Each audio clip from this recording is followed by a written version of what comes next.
It was March 2017, and I was sitting on stage at South by Southwest, arguing with a men's rights activist. I'd been invited to host a panel called My Body is NSFW, about the issue of censorship and erasure of fat bodies in media. I'd pitched the panel based on an article I'd written for my column, The Anti-Diet Project. Beside me sat Nicolette Mason and Gabby Gregg, both iconic media figures and personal heroines of mine, whom I'd invited to join as my panelists. As a fangirl, it was the thrill of a lifetime. Furthermore, they'd been speaking out about body positivity long before it was a buzzword, and doing so as a queer and black woman, respectively. The event had gone beautifully thus far, a passionate discussion about unconscious bias, intersectionality, the progress made by those of us in the body positive movement, and the urgent work still yet to be done to dismantle systemic anti-fat stigma. Then we opened the floor for questions. The MRA stood up, pointed his smartphone at us, and in a quiet, almost docile voice, accused us of discriminating against him and all men, who were biologically programmed to prefer thin, attractive women. Body positivity was a hate movement against men, was it not? I'm paraphrasing, simply because his question was so long, convoluted, and overstuffed with logical fallacies it would make your brain bleed. He was obviously trying to incite our fat feminist rage, thus we responded with calm voices and reason. Of course, body positivity wasn't a hate movement. Beauty standards were socialized, not biological, and so on. The MRA wasn't satisfied, and refused to stop talking. The back and forth continued for 5 excruciating minutes, with Nicolette and Gabby doing most of the talking. They whipped out statistics and evidence-based arguments, their voices growing firm and righteous while I struggled to keep mine from shaking. While I often liked to point out that body positivity was for everyone, I became ever more aware that it was mostly women like me who benefited from it. The event was falling apart. I looked around, wondering if someone from the festival staff would intervene and end this. But it was Gabby who finally did. This question is really offensive. She turned to address the rest of the audience. He came in here with the intention of trolling us. If anyone is wondering what we've been talking about here, she gestured to the troll. Here you go. The audience broke into applause, and the MRA walked out in a huff. Gabby turned to a woman in the back. Yes, next question. I've thought about that moment a lot over the last 3 years. At the time I was merely embarrassed for not doing a better job as a moderator. Nicolette and Gabby were there to speak, and it was my job to facilitate that. Furthermore, I'd let a black woman do the heavy lifting for me, a white, straight, cisgender, able-bodied woman, and the one holding the microphone. Gabby had called out a hate-monger to his face, while I'd sat there, looking around for the manager, wondering how I could kick him out politely. Jesus Christ. Hello, my name is Kelsey Miller, but feel free to call me Karen. I started the Anti-Diet Project in 2013, as a staffer at the popular millennial lifestyle website Refinery 29. It began as simply a chronicle of my own reckoning with diet culture and my journey to unlearn all the toxic messages it had beat into my brain. But as soon as my first post went live, the column took off, taking me along with it. Within weeks I got my first national television appearance, and then an agent, and then a book deal. It wasn't that I and my body image issues were so unique, hardly. I'd just happened to say the right words at the right time. Something was brewing in the zeitgeist, and seemingly overnight, the whole world woke up and suddenly realized that they shouldn't make fat jokes, and demanded that magazines stop using skinny models and that diet companies were fucked up. That it wasn't enough to just not be mean to fat people, but that they should be body positive. People were ready for something different, and suddenly it had a name: body positivity. Of course, body positivity was not new, not by a long shot, it just had a new face. And I hadn't simply tripped and fallen into success. I was white and young and employed by a popular outlet during a time when body positivity was trendy. While I personally was, and remain, sincerely committed to this cause, and worked hard for it, fat black women had been working just as hard or harder for decades. And there's no doubt that fat black people had suffered far worse consequences of anti-fat bias for centuries.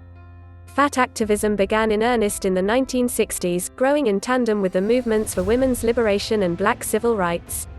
It wasn't a coincidence, fatphobia is the very child of misogyny and racism. It was a concept conceived by colonists and codified by Enlightenment-era race scientists, who did not discover but create the idea that African women, specifically, were gluttonous, lazy, ignorant, and unable to control their animal appetites. It was one of these race scientists who also invented the BMI, another bigoted, pseudoscientific invention. But fat phobia goes back further than that. That's why the mainstream body positive movement did not actually move as much as it damn well should have. It didn't end fat phobia because it did not center the racism at its core. Fat phobia's hideous origin story is perhaps best laid out in the groundbreaking 2019 book Fearing the Black Body, by sociologist Sabrina Strings, Ph.D. In it, Strings points out that while most people assume our cultural disdain for fatness is a product of health concerns, fat phobia precedes the medical establishment's concerns about excess weight by nearly 100 years. It's actually rooted in the transatlantic slave trade and Protestantism.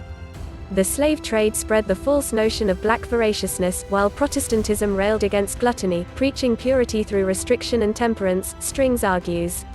Thus thinness came to symbolize the highest ideals of white Western Europe, while fatness became a mark of both racial and moral impurity.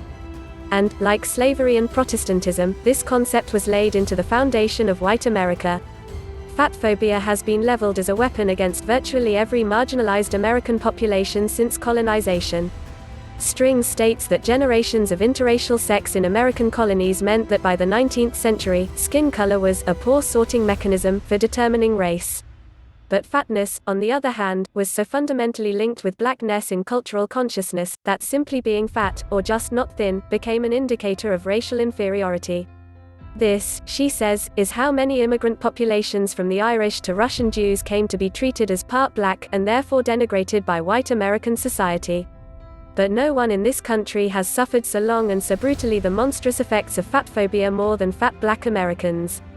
Centuries later, it remains an insidious form of white oppression. Black people are redlined and ghettoized into neighborhoods with more pollution and less accessible health care and fewer food options, then have their health problems dismissed by the medical system as simply their own fat faults. The black death rate from COVID-19 is approximately 3.6 times higher than that of white Americans, a statistic often cited as a direct result of obesity, though there is no data at this point to back up such a claim. And indeed, fatness has even been used to defend police officers charged or not with the killing of black men. In 2019, NYPD officer Daniel Pantaleo sat through disciplinary hearings 5 years after putting Eric Garner in a fatal chokehold, for which he was never charged or fired. In his defense, Pantaleo's lawyer said Garner was a ticking time bomb that resisted arrest. If he was put in a bear hug, death would have been the same outcome. This he said in direct contradiction of the medical examiner's report. The realities of fat phobia extend far beyond what most body positivity rhetoric typically addresses, wrote Sharonda J. Brown, the managing editor of Wear Your Voice, in a searing response piece to Pantaleo's defense. Mainstream body positive advocates denounced fat phobia as an issue of racist and stigmatizing beauty standards. She continued, while this is indeed one part of how fat phobia manifests in our lives, it is not its main function. The true function of fat phobia is to dehumanize and debase. And though it is weaponized as such against fat people of all races, it is inherently anti-black and innately racist, having been invented and disseminated by white people as a means of denigrating black people. Our contemporary bias against fat people is the direct descendant of our overt dehumanization of black people. To hate fat bodies is to hate bodies that seem black. But crucially, when a white person, especially a white, able-bodied, upper-middle-class, straight, cisgender person with a job at a fancy website, is marginalized by fat phobia, they are also protected from the worst of it by a thick cushion of privilege. I knew very little about this in 2013, when I started the Anti-Diet Project. Truly, it was through writing that column that I first learned phrases like unconscious bias and intersectionality. And once I did, I quickly realized that it wasn't just my disordered ideas about food and self-image that I had to unlearn. In talking about my own issues, I was also talking about a systemic, historic issue, one that hurt everyone, but in very different ways. And while I often liked to point out that body positivity was for everyone, I became ever more aware that it was mostly women like me who benefited from it.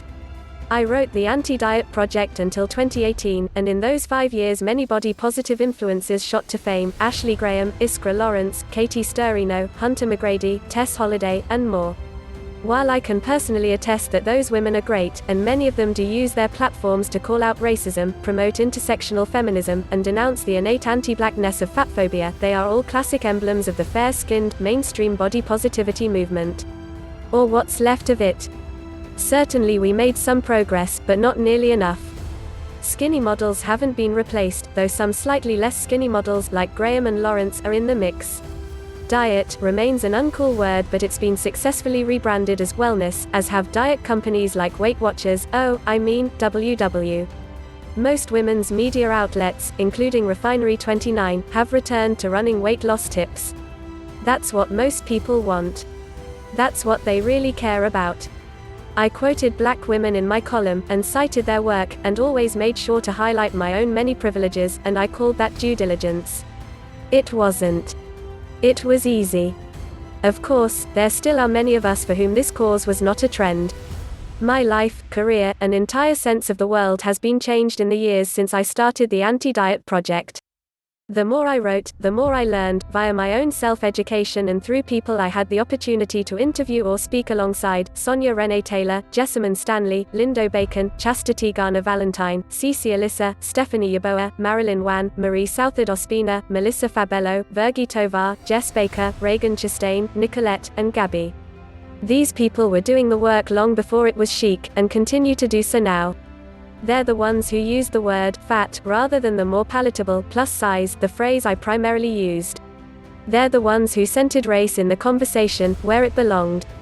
And while some of them are widely acclaimed, none have ever been given the credit or the compensation that, say, Iskra Lawrence did for being photographed in a bikini. That's why the mainstream body positive movement did not actually move as much as it damn well should have.